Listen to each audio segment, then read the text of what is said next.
Hello everyone, সবাইকে এই ক্লাসে স্বাগত জানাচ্ছি।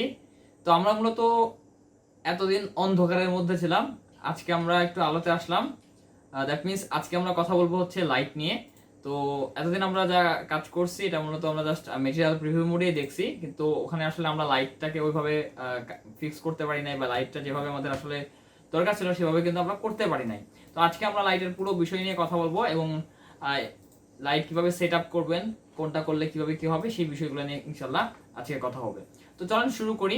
প্রথমত আমরা হচ্ছে এখানে দেখেন আমাদের বোতলের সিনটা আমরা নিয়ে নিচ্ছি। এখন বোতলটাকে আমাদের এখানে একটা স্টুডিওর মধ্যে নিয়ে আসতে হবে। তো স্টুডিও এখানে আমাদের একটা তৈরি করতে হবে। স্টুডিও আপনি কিভাবে তৈরি করবেন আমি সেটা নিয়ে একটু পরেই বলতেছি। প্রথমত এটাকে আমরা রোটেট করবো। তো এখানে দেখেন আমাদের দুইটা অবজেক্ট, একটা হচ্ছে বোতল আর একটা হচ্ছে বোতলের ক্যাপ।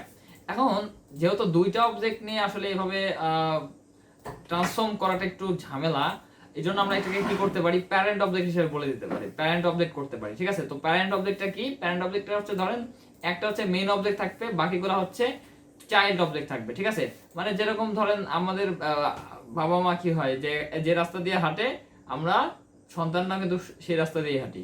তো এই হলো কাহিনী আর কি। আপনি একটাকে জাস্ট প্যারেন্ট অবজেক্ট বানাই দিবেন, বাকিগুলো হচ্ছে চাইল্ড অবজেক্ট হিসেবে আপনার যখন আপনি এটাকে ট্রান্সফর্ম করবেন বাকিগুলো একসাথেই ট্রান্সফর্ম হবে। দ্যাট মিনস স্কেল, রোটেশন বা মুভমেন্ট যেটাই করেন এটাই হচ্ছে বেসিক্যালি ট্রান্সফর্ম হবে। ওকে, তো আমরা কি করব, আমরা দুইটাকে সিলেক্ট করব এবং আমরা এটাকে বড়টাকে, যেটাকে আমরা আসলে প্যারেন্ট অবজেক্ট বানাইতে চাই, সেটাকে আমরা অ্যাক্টিভ অবজেক্ট হিসেবে রাখবো। যদি এরকম হয়, ঠিক আছে, যে আপনার দুইটা এরকম হয়ে আছে, তখন আপনি শিফট ধরে সেটার উপর ক্লিক করলেই সেটা অ্যাক্টিভ অবজেক্ট হয়ে যাবে। ওকে, তো এরপরে আপনি এখানে কি করবেন, পি প্রেস করবেন, সরি কন্ট্রোল পি প্রেস করবেন, কন্ট্রোল পি থেকে দেন হচ্ছে এখানে একটা অপশন আছে দেখেন, set parent to object. Just এখানে আপনি অবজেক্টে ক্লিক করবেন, তাহলে এটা প্যারেন্ট অবজেক্ট হিসেবে কাজ করবে। এখন দেখেন আমরা এখন এটাকে যদি রোটেট করি তাহলে কি হচ্ছে, বাকি এটাও কিন্তু এর সাথে কি হচ্ছে, রোটেট হচ্ছে। এখন কিন্তু আমার এটাকে সিলেক্ট করা লাগতেছে না। তো আমি এটাকে জি প্রেস করব, দেন এক্স প্রেস করব, দেন হচ্ছে 90 ডিগ্রি প্রেস করব, তাহলে কি হয়ে গেল, এটা কিন্তু আমাদের সোজা হয়ে গেল। দেন আমরা হচ্ছে এখান থেকে এটাকে নিয়ে আসলাম এবং এটাকে আমরা মাঝখানে নিব একবারে। ওকে, সো আমাদের বোতলটা নেওয়া শেষ। এরপরে হচ্ছে আমরা এখানে একটা প্লেন বানাবো। ঠিক আছে, এখানে আমরা কি নিব, একটা প্লেন নিব। সো প্লেনটাকে নিলাম এবং এটাকে আমরা স্টুডিও তৈরি করব। সেটা করার জন্য আমরা প্রথমত এডিট মোডে যাব, এই সিলেকশন মোডে যাব, আমরা এই দুইটাকে সিলেক্ট করব। সিলেক্ট করার পরে দেন এটাকে আমরা এক্সট্রুড করতে পারি, অথবা আমাদের যদি প্রয়োজন হয় আমরা জাস্ট এটাকেই জাস্ট জি দিয়ে একটু দিকে সরাই নিয়ে আসি। দেন এটাকে আমরা হচ্ছে এক্সট্রুড করব। দেন হচ্ছে এটাকে সিলেক্ট করে কন্ট্রোল বি দিয়ে এটাকে আমরা কি করব, এরকম স্মুথ করে দেব। তাহলে কি হয়ে যাবে, তাহলে কিন্তু আমাদের মোটামুটি স্মুথ হয়ে যাবে, সরি মানে একটা স্টুডিওর মতো তৈরি হয়ে যাবে। ওকে, তো এরপরে আমরা হচ্ছে এখানে ক্যামেরা নিয়ে আসবো। তো আমি শিফট এ দিয়ে ক্যামেরাটা নিয়ে আসলাম এবং এই অবস্থাতে আমি কন্ট্রোল অল্টার 0 প্রেস করব। সেক্ষেত্রে আমার ক্যামেরাটা এটা সামনে কিন্তু ফিক্স হয়ে যাবে। এবং আমরা এটাকে স্কোয়ার করব। কিভাবে স্কোয়ার করতে হলে, এই যে আমাদের আউটপুট প্রপার্টিজে গিয়ে এখান থেকে আমরা রেজুলেশনটা 1500 করে দিলাম। আমি আপাতত আপনাদের যেরকম রেজুলেশনের প্রয়োজন আপনারা সেরকম রেজুলেশন দিবেন। এন্ড দেন হচ্ছে আমরা জি দিয়ে এটাকে ওপেন করলাম। আমি একটু শর্টকাট অন করে দেই। তো গাইস, এই হচ্ছে মোটামুটি আমাদের স্টুডিওর সেটআপ। ঠিক আছে, তো এখন আমরা যদি এখানে যাই, এখানে গেলে কিন্তু আমরা শুধুমাত্র কি দেখতে পারবো, এরকম দেখতে পারবো। তো প্রথমে তো আমাদের হচ্ছে এখানে কি করতে হবে, আমাদের এটাকে মেটেরিয়াল দিতে হবে। সো মেটেরিয়াল দেওয়ার জন্য আমরা প্রথমত এটার মধ্যে একটা মেটেরিয়াল নিব এবং এটাকে একটু ডার্ক করে দেব। দেন হচ্ছে এটার মধ্যে আমরা আরেকটা মেটেরিয়াল নিব এবং এটাকে চাইলে আমরা গ্লাস বিএসডিএফ দিতে পারি, যেহেতু এটা গ্লাস টাইপের হবে। এন্ড দেন হচ্ছে এটাকে আমরা রাফনেসটাকে একদম কমাই দিব এবং কালারটা আমরা এখান থেকে জাস্ট লাইক যেরকম অয়েলের যে কালার হয় সেটাকে আমরা দেবো এবং কালারটা আমরা আরো পরবর্তীতে ফিক্স করতে পারবো, সমস্যা নাই। এবং এটাকে আমাদের যে ক্যাপটা আছে এটাকে হচ্ছে আমরা একটা ইয়েলো কালার দিব, জাস্ট লাইক দ্যাট। এন্ড রাফনেসটাকে আমরা এটাকে কমাই দিব একটু, যেহেতু এটা প্লাস্টিক ক্যাপ। এবং আমরা এটাকে এখন মোটামুটি আমাদের কাজ রেডি। ঠিক আছে, তো এখন দেখেন আমরা এখানে যাব, এখানে গেলে আমরা হচ্ছে লাইটিং সেটআপটা পাবো। ঠিক আছে, এখানে গেলে আমরা রেন্ডার প্রপার্টিজে যাব, মানে রেন্ডার প্রিভিউ মোডে যাব, যেটা আমাদের ফাইনাল আউটপুট যেটা হবে সেটা। ওকে, তো এখন দেখেন এখানে কিন্তু কিছুই দেখা যাচ্ছে না, এটা কি অন্ধকার। ঠিক আছে, তখন আমাদের এটাকে কি করতে হবে, আলো নিয়ে আসতে হবে। আলো কিভাবে আনবেন, আলো আনতে হলে আপনাকে কি করতে হবে, প্রথমত শিফট এ দিয়ে এখানে আপনার লাইট আনতে হবে। ঠিক আছে, এখানে দেখেন 4 প্রকারের লাইট আছে, একটা হচ্ছে point light, sunlight, spotlight and area light. তো এখানে এক একটা লাইট এক এক সময় এক এক রকমের সিনের ক্ষেত্রে কাজে লাগে। আমি আপনাদেরকে প্রত্যেকটা লাইট যখন এক্সপ্লেইন করব তখন বলে দিব যে কোনটা কোন সময় কি কাজে লাগাবেন। তো প্রথমত আমি পয়েন্ট লাইট দিয়ে শুরু করি। পয়েন্ট লাইটটা যদি নেই, এখন এখানে দেখেন এটা জাস্ট স্পেসিফিক কোনো একটা পয়েন্টে বা কোনো একটা জায়গাতে আমার লাইটটা ইয়া করে। এখন লাইটটা সিলেক্ট করলে এখানে লাইট প্রপার্টিজ পাবো। এখান থেকে আমরা কি করতে পারবো, পাওয়ারটা বাড়াই দিতে পারবো। পাওয়ারটা মানে হচ্ছে লাইটটা কত ওয়াটের হবে। ওকে, লাইটটা কত ওয়াটের হবে এটা কিন্তু আমরা এখান থেকে সিলেক্ট করে দিতে পারবো। এখন দেখেন খুব সিম্পলি থিঙ্ক করেন যে আপনার সামনে একটা লাইট আছে, আপনি যদি লাইটের সামনে কোনো একটা অবজেক্ট রাখেন সেক্ষেত্রে কি হবে, আমাদের শ্যাডোটা কিন্তু বিপরীত দিকে পড়বে, তাই না? এটাই কিন্তু স্বাভাবিক। আপনি যদি লাইটটাকে একটু কাছে নিয়ে আসেন তাহলে দেখবেন যে শ্যাডোটা দূরে চলে যাচ্ছে। আপনি যদি লাইটটাকে একটু দূরে নিয়ে যান দেখবেন শ্যাডোটা আস্তে আস্তে কাছে চলে আসতেছে। সেম ভাবে আপনি যদি এটাকে কাছে নিয়ে আসেন, নিচে নামান, সেক্ষেত্রে কিন্তু আপনার শ্যাডোটা কি হবে, অনেক লং শ্যাডো হবে। আপনি যদি এটাকে উপরে তোলেন তাহলে কি হবে, এটাকে শর্ট শ্যাডো হবে। এটা যে কোনো লাইটের ক্ষেত্রেই কিন্তু হবে। আপনি চাইলে একটা লাইট নিয়ে একটা অবজেক্ট নিয়ে এটাকে এক্সপেরিমেন্ট করে দেখতে পারেন, ঠিক আছে? সো এই হচ্ছে বেসিক্যালি পয়েন্ট লাইট। এখন ধরুন পয়েন্ট লাইটটা কি কাজে লাগে? পয়েন্ট লাইটটা অ্যাজ এ ব্যাক লাইট হিসেবে ব্যবহার করা হয়, ঠিক আছে? এরকম অবজেক্টের পিছনে যে ব্যাক লাইট এই হিসাবে ব্যবহার করা হয়। আবার দেখা যাচ্ছে অনেক সময় কিছু কিছু জায়গাতে অন্ধকার থাকে, সেই জায়গাতেও আপনি ব্যবহার করতে পারেন। তো এখানে কিছু সেটিংস আছে, আমি সেগুলো নিয়ে একটু আলোচনা করব। প্রথমে আছে কালার। কালারটা হচ্ছে আপনি যদি লাইটের ভিন্ন কোনো কালার দিতে চান সেই ক্ষেত্রে আপনি এটা চেঞ্জ করতে পারবেন। পাওয়ারটা হচ্ছে আমি বললামই, পাওয়ারটা হচ্ছে আপনার লাইটটা কতটা উজ্জ্বল হবে বা কতটা হচ্ছে ব্রাইটনেস কম হবে এটা। দেন আছে ডিফিউজার। সো ডিফিউজারটা হচ্ছে যদি আমি একটু অফ করে দেই তাহলে দেখেন এটা কিন্তু লাইটটা ছড়াচ্ছে কম, ঠিক আছে? এটা হচ্ছে ডিফিউজার। ওকে, সো লাইটটা একটা স্পেসিফিক জায়গাতে কাজ করতেছে, এটা হলো বেসিক্যালি ডিফিউজার। দেন আছে স্পেকুলার। স্পেকুলারটা হচ্ছে লাইটটা কতটুকু রিফ্লেক্টিভ হবে। ওকে, লাইটটা কতটুকু রিফ্লেক্টিভ হবে এটাই হলো বেসিক্যালি স্পেকুলারটা ঠিক করবে, কতটুকু জায়গাতে আসলে লাইটটা রিফ্লেক্টিভ হবে। দেন আছে ভলিউম। সো ভলিউমটা কি কাজ করে, ভলিউমটা এখানে বোঝা যাচ্ছে না।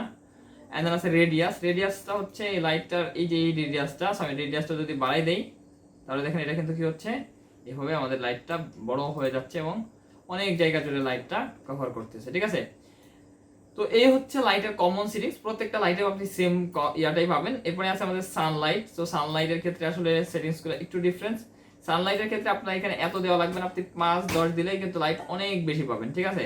তো সানলাইটের ক্ষেত্রে আপনি এখানে জাস্ট 5-10 দিবেন তাহলেই কিন্তু আপনার লাইটটা এভাবে ইন্টারঅ্যাক্ট করবে। এখন দেখেন এটা সানলাইটটা যেহেতু সোজা করতেছে এই জন্য শ্যাডো দেখা যাচ্ছে না। আপনি যে এটাকে ধরে যদি এদিকে ইয়া করেন সেক্ষেত্রে আপনি কিন্তু শ্যাডো দেখতে পারবেন। এখন আপনি বলতেছেন যে ভাই আমি তো লাইটিং এর কাজ করতেছি কিন্তু আমাদের এখানে বোতলটা তো রিয়েলিস্টিক লাগতেছে না, ঠিক আছে? তো এটাকে কিভাবে আমরা রিয়েলিস্টিক করতে পারি? আচ্ছা, এটা কিভাবে আমরা রিয়েলিস্টিক করব সেটা আমরা নেক্সট ক্লাসে কথা বলবো, কারণ এখানে আরো কিছু বিষয় আছে, লাইটিং বাদেও আপনাকে আরো কিছু বিষয় মাথায় রাখতে হবে। সেটা নিয়ে আমরা ইনশাআল্লাহ আস্তে আস্তে কথা বলবো, ঠিক আছে? আচ্ছা, তো এরপরে দেখেন আমরা সানলাইটটাকে কি করতেছি, এদিকে কিন্তু অ্যাঙ্গেল করলে আমাদের শ্যাডোটা কিন্তু এই অ্যাঙ্গেল অনুযায়ী পড়তেছে এবং আপনি সানলাইটটা স্ট্রেন্থ কম বেশি করতে পারেন এবং এটাকে আরো আপনি চাইলে এই যে অ্যাঙ্গেলটা যেটা আছে এটাকে আপনি কম বেশি করে আপনি দেখতে পারেন যে অ্যাঙ্গেলটা কোন দিকে যাচ্ছে, আপনার শ্যাডোটা কোন দিকে দরকার সেটা আপনি এখান থেকে চেঞ্জ করে নিতে পারবেন। ওকে, আচ্ছা আমরা ক্যামেরা ভিউতে থেকে দেখি। তো দেখেন এখন কিন্তু আমার লাইটের উপর রিফ্লেকশন পড়তেছে একটা, ঠিক আছে? এরপরে আছে হচ্ছে এখানে সেম ভাবে ডিফিউজার আছে, তারপরে হচ্ছে স্পেকুলার আছে, তারপরে হচ্ছে আমাদের ভলিউম আছে। সো এগুলা কিন্তু আপনি এখান থেকে পরিবর্তন করতে পারবেন। আচ্ছা, এরপরে এখানে দেখেন একটা অপশন আছে শ্যাডো, ঠিক আছে? সো শ্যাডো যদি অফ করে দেন তাহলে কিন্তু আপনার এই লাইট থেকে কোনো শ্যাডো পড়বে না। আপনি যদি শ্যাডো অন করেন তাহলে কিন্তু শ্যাডো পড়বে এবং এখান থেকে আপনি শ্যাডোটা কম বেশি করতে পারবেন। এখান থেকে শ্যাডোটা কতটা সফট হবে বা ইয়া হবে সেটা কিন্তু এখান থেকে আপনি করতে পারবেন কন্ট্রোল। ওকে, এরপর আছে কন্ট্রাক্ট শ্যাডো। এগুলো হয়তো এখানে বোঝা যাচ্ছে না, অনেকগুলো অপশন আছে যেগুলো আমাদের ডিফারেন্ট সেটিংসে গিয়ে এগুলো দেখতে হবে। এরপর আছে স্পটলাইট। ওকে, সো সানলাইটের বিষয়টা শেষ, দেন আছে স্পটলাইটে আসি। স্পটলাইটে জাস্ট আপনি যে কোনো একটা স্পটকে লাইট আপ করতে পারবেন। যাই হোক আমি একটা নতুন লাইট নিই, এখানে শিফট এ দিয়ে স্পটলাইট এবং এখন আমি এটাকে কন্ট্রোল করতে পারবো। আমি এটাকে এজ দিয়ে স্কেল করে একটু ছোট করে নিলাম, আমি পাওয়ারটা একটু বাড়াই দিব, ঠিক আছে? এই যে যেরকম আপনি দেখবেন যে অনেক রেস্টুরেন্টে এই ধরনের লাইট ব্যবহার করা হয়, সেক্ষেত্রে কিন্তু আপনি কি করতে পারেন, এই স্পটলাইটটা ব্যবহার করতে পারেন, ঠিক আছে? আগের মতোই সেটিংস। এখান থেকে সাইজটা আছে, আপনি সাইজটা এখান থেকে কম বেশি করতে পারবেন। এখান থেকে হচ্ছে ব্লেন্ড আছে, এটা কতটুকু সফট হবে বা কতটুকু জাস্ট হার্ড এজ হবে, এই এজটাকে আপনি এখান থেকে কন্ট্রোল করতে পারবেন, ঠিক আছে? আছে শো কোন দিলে এরকম আপনি লাইটের যে ইয়াটা আছে সেটাও দেখতে পারবেন, ঠিক আছে? লাইটটা কিভাবে পড়তেছে কোনটা দেখতে পারবেন। আচ্ছা, এন্ড এরপরে হচ্ছে এখান থেকে কিন্তু আপনি শ্যাডোটাও দেখতে পারবেন যে আপনি শ্যাডোটা কম বেশি কতটুকু কাজ করবে, ঠিক আছে। সো আই থিঙ্ক আমি আপনাদেরকে বুঝাইতে পারছি। তো এইভাবে মূলত হচ্ছে আমাদের যে লাইটিং গুলো আছে সেভাবে কাজ করে। এন্ড দেন আছে এরিয়া লাইট। সো এরিয়া লাইটটাই হচ্ছে আমাদের অনেক গুরুত্বপূর্ণ একটা লাইট। এরিয়া লাইটটা দিয়ে আমরা অনেক কিছু করি, অনেক কাজ করি, যেরকম হচ্ছে এখান থেকে আমরা এটা সাইজ, এটা দিয়ে কিন্তু অনেক কিছু করা যায়। যেরকম আপনি রোটেট করলে আপনি এটা লাইটটা চেঞ্জ করতে পারবেন, বড় করলে এটা সফট হবে, ঠিক আছে। তো আমরা বেশিরভাগ টাইমে দেখা যায় যে এরিয়া লাইটটাই কিন্তু বেশি ব্যবহার করি। ওকে, সো এখন আমাদের এটা যেহেতু হচ্ছে আমাদের কি বলে, আমরা একটা ডিফারেন্ট একটা মুডে আছি, যে মুডে আমাদের এটা দেখতে ভালো লাগতেছে না। যদি আমি একটু চেঞ্জ করি, আমি কি করতেছি আপনাদেরকে, এটা আপনাদের আপাতত না বুঝলেও হবে, যারা বুঝতেছেন তারা বুঝতেছেন, কিন্তু আমি যদি একটু চেঞ্জ করে আপনাদেরকে দেখাই যে লাইটটা আমাদের কতটা দারুণ হবে আমরা যখন লাইটটা এভাবে ব্যবহার করব, তখন দেখতে পাচ্ছেন যে আস্তে আস্তে কিন্তু এটা অনেক রিয়েলিস্টিক হচ্ছে, আমাদের শ্যাডোটা অনেক রিয়েলিস্টিক হচ্ছে। প্লাস আমাদের যখন আমি লাইটের যে পাওয়ারটা আছে এটা যখন বাড়াই দিব, তখন কিন্তু জিনিসটা দেখতে আরো বেশি সুন্দর লাগবে। ওকে, সো আরো বেশি কিন্তু এটা সুন্দর লাগতেছে, দেখেন আরো বেশি এদিকে সুন্দর লাগতেছে। ধরেন এটাকে যদি আমি এটা নিয়ে কথা বলবো, এটা নিয়ে আমি দেখাবো আপনাদেরকে। আমি আরেকটা ডুপ্লিকেট করলাম, এটাকে আমি জাস্ট একটু রোটেট করলাম। এখন দেখেন আমাদের লাইটটা কিন্তু এভাবে কাজ করতেছে, ঠিক আছে। দেখেন রিফ্লেকশনটা সুন্দর পড়তেছে, শ্যাডোটা সুন্দর পড়তেছে, এবং আমরা কিন্তু এভাবে আমাদের প্রোডাক্টগুলোকে শোকেস করতে পারি, যে কোনো মডেলকে কিন্তু এভাবে আমরা চাইলে শোকেস করতে পারি। তো গাইস, আমি বুঝাইতে পারছি যে আসলে আমরা কিভাবে কাজ করতেছি। দেন এখানে কিন্তু আরো কিছু বিষয় আছে, যেরকম আপনি এখান থেকে শেপ চেঞ্জ করতে পারবেন। যদি আমি স্কোয়ার আছে, ডিস্ক দিলে এরকম রাউন্ড হয়ে যাবে, এরকম শেপ আমাদের অনেক সময় দেখা যাচ্ছে যে আমরা এটাকে ডুপ্লিকেট করে কন্ট্রোল আর দিয়ে আমি এটাকে জাস্ট মাথার উপর একটা দিলাম এবং এটার পাওয়ারটা একদম কমাই দিলাম, ঠিক আছে। 500 করে দিলাম পাওয়ারটা। দেন হচ্ছে আমি এখান থেকে যদি দেখি, তাহলে দেখেন এখানে মোটামুটি আমাদের কিন্তু আরেকটু দেখতে সুন্দর হইলো, বা আরেকটু রিফ্লেক্টিভ হচ্ছে সবকিছু। যদি আমরা আরেকটু সুন্দর করে সেট আপ করবো, আস্তে আস্তে আস্তে আস্তে আমরা এটাকে সেট আপে যাবো। তো এভাবে মূলত হচ্ছে আমরা লাইটিং গুলাকে কি করবো, মোটামুটি লাইটিং গুলা যে সেটিংস গুলো আছে সেগুলা, ওকে, এটা জাস্ট লাইটিং এর সেটিংস গুলো নিয়ে কথা বললাম, যে এখানকার যে বিষয়গুলো আছে। আপনি যদি শ্যাডো চান সেক্ষেত্রে আপনি এটা দিয়ে যদি শ্যাডো না চান সেক্ষেত্রে আপনি ক্যাস্ট শ্যাডো অফ করে দিতে পারেন।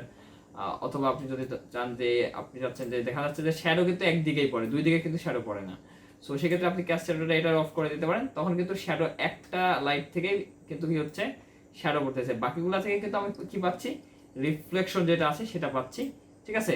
তো এভাবে কিন্তু আপনি চাইলে আপনার এটাকে অনেক বেশি রিয়েলিস্টিক করতে পারেন। ওকে গাইস, তো এরপরে আমাদের আর কি বিষয় আছে লাইটিং এর।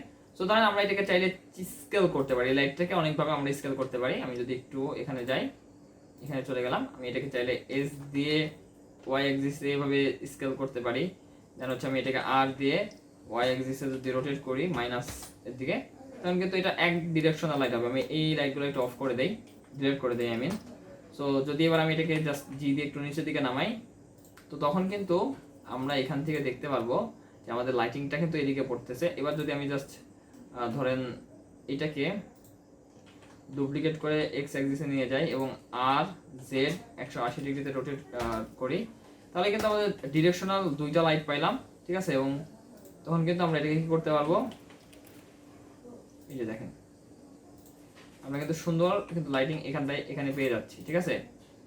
আচ্ছা, এইভাবে কিন্তু আমরা লাইটটা পাচ্ছি। দেন আমরা কি করতে পারি, আরেকটা শিফট এ দিয়ে আরেকটা লাইট নিব, যেটা এরিয়া লাইট, এন্ড আমরা এটাকে উপরে দিব, এটাকে আমরা বড় করব এবং এটার পাওয়ারটা আমরা একটু বাড়াই দিব। তখন কিন্তু আমরা কি পাচ্ছি, লাইটটা কিন্তু সুন্দর আমাদের লাইটিংটা হচ্ছে, ঠিক আছে।